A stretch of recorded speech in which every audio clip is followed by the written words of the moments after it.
YSR Congress party అధ్యక్షులు మాజీ ముఖ్యమంత్రి వర్యులు శ్రీ వైఎస్ జగన్మోహన్ రెడ్డి గారి ఆదేశాల మేరకు ఈ రోజు రాజీపేట రావడం, వారందరితో కూడా చర్చించడం, వారికి పార్టీ అండగా నిలబడతాదన్నటువంటి ఒక భరోసాను కల్పించడం, ఏదైతే దీనికి వ్యతిరేకంగా పోరాటం చేస్తా ఉన్నారో ఆ పోరాటానికి వైఎస్ఆర్ కాంగ్రెస్ పార్టీ రాష్ట్ర స్థాయిలో మద్దతు పలుకుతుందన్నటువంటి మాటను కూడా ఇప్పుడే పెద్దలు బొత్స సత్యనారాయణ గారు ప్రకటించడం జరిగింది. అనిత గారు, రాత్రే మీ పాత వీడియో చూసాం. మీరేం చెప్పారు?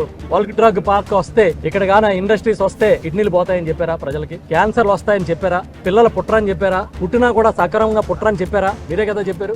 అధికారం లేనప్పుడు ఒక మాట, ఉన్నప్పుడు ఒక మాట. మేమైతే చెప్తున్నాం, మా జగన్మోహన్ రెడ్డి గారు ఎప్పుడు కూడా పేదల పక్షాన్ని నిలబడతారు, ప్రజాభీష్టం మేరకే నిర్ణయాలు తీసుకుంటారు. అనిత గారు ఇప్పటికైనా సరే మీరు వైఖరి మార్చుకుని, మీరు నిజంగా ప్రజాప్రతినిధిగా మీరు ఉండాలంటే మాటలు కాదు చేతలు కూడా అనితకి ఉంటాయి అనేది నిరూపించుకోమని చెప్పి గట్టిగా డిమాండ్ చేస్తున్నాం. ఏ పరిశ్రమ రాష్ట్రం అభివృద్ధి చెందాలనే కోరుకుంటాం. కానీ ఆ ప్రాంత ప్రజల తాలూకా మనోభావాల్ని, ఆ ప్రాంత ప్రజల తాలూకా ఆలోచనని, వాళ్ళ తాలూకా అభిప్రాయాలని గౌరవిస్తూ వాళ్ళు ఒప్పించి వాళ్ళు విప్పించే కార్యక్రమం చేయాలి. అంతేగాని అధికారం ఉంది కదా అని చెప్పి పోలీసు జులుంతోనో అధికార బలంతోనో మతంతోనో ఆ కార్యక్రమం చేస్తారంటే అది మాత్రం ప్రజాస్వామ్యంలో తగదు.